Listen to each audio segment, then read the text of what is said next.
Hey, this is Nicholas with the Backyard TARDIS here with some more adventures in locksmithing.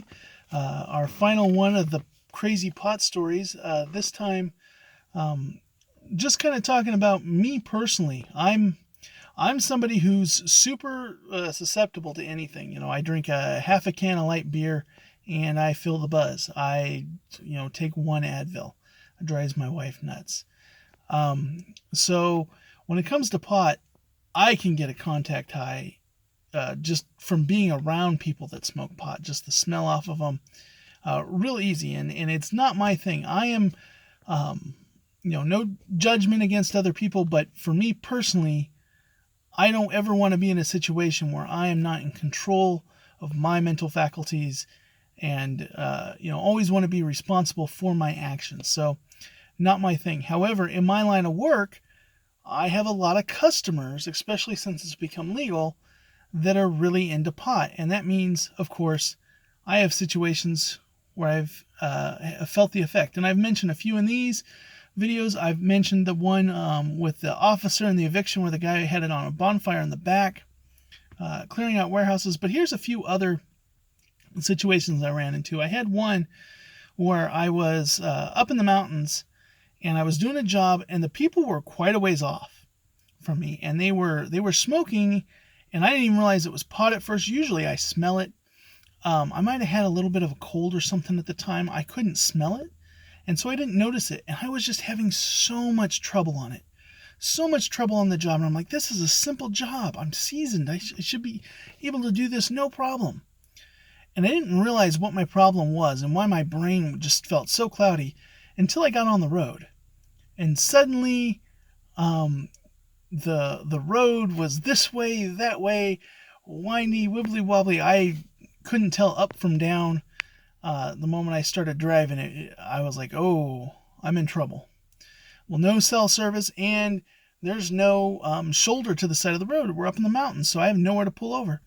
So I'm probably going 5 miles an hour, limping my way up to a pullover spot where there is a brief little bit of cell service. I call my wife, tell her what's going on, telling her, because she's freaked out because I was supposed to come home after this job, and it's taken me way too long, and she's had no way to get a hold of me.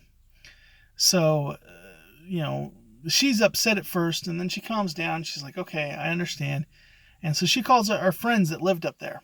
And so they had to come get me, let me eat and take like an hour nap at their house before I was fit to drive home. So that was one situation. I had another one where I walked into the guy's house and his wife had cancer. And one of the things they were doing for the cancer treatment was pot. But they were consuming pot in every way imaginable. And he was in the kitchen cooking with pot, and he was cooking some bacon, and he was cooking bacon with chopped up pot. And so he's there frying it in the grease and all that, and that steam came up in my face, and I was instantly like, oh no, I'm gonna be messed up. I'm like, I can be careful as I want, but like just that right there, I now know I'm gonna be messed up. So I pull the locks off, I go out to my van, and I already call my next job and tell them I'm going to be late. Because I know from that moment, like it just hit me. I'm like, I'm going to have to take a nap. I'm going to have to pull over. I'm going to have to drive a couple blocks away from this job and pull over to the side of the road. And sure enough, I did. And so it was just that. Now, I'm aware of that. So I had another situation where I'm working on a car for a lady, and her boyfriend and his friends are out there smoking pot.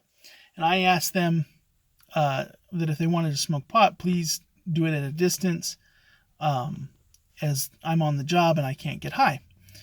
And they took that as, oh, he's against pot, so they decide they want to make a thing of it.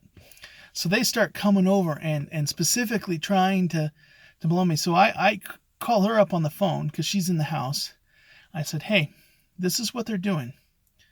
I have other jobs today. I can't afford to get high. if they won't leave, they can go in the backyard or do whatever they want. But if they don't leave or put those out, I'm leaving. So she came out. She yelled a bunch at them in Spanish and kicked their butts. They put their tails between their legs and went straight to the backyard. And so she told them pretty good. But I get that a lot. Is that while I'm pretty easygoing with people, let them do what they want to do. Is personally not my thing. But finding that a lot of people don't have the respect for others to understand that others don't want to be exposed to that. And so that always gets me. But a constant struggle in my job, especially because I can get that high so easy, I have to avoid it at all costs, because last thing I need is having to sit in my van for a half hour eating something, trying to get over it, messing up my schedule. Anyways, that's just another adventure in locksmithing. Hope everybody is having a fun day and doing everything responsibly. All right. Catch you in the next one.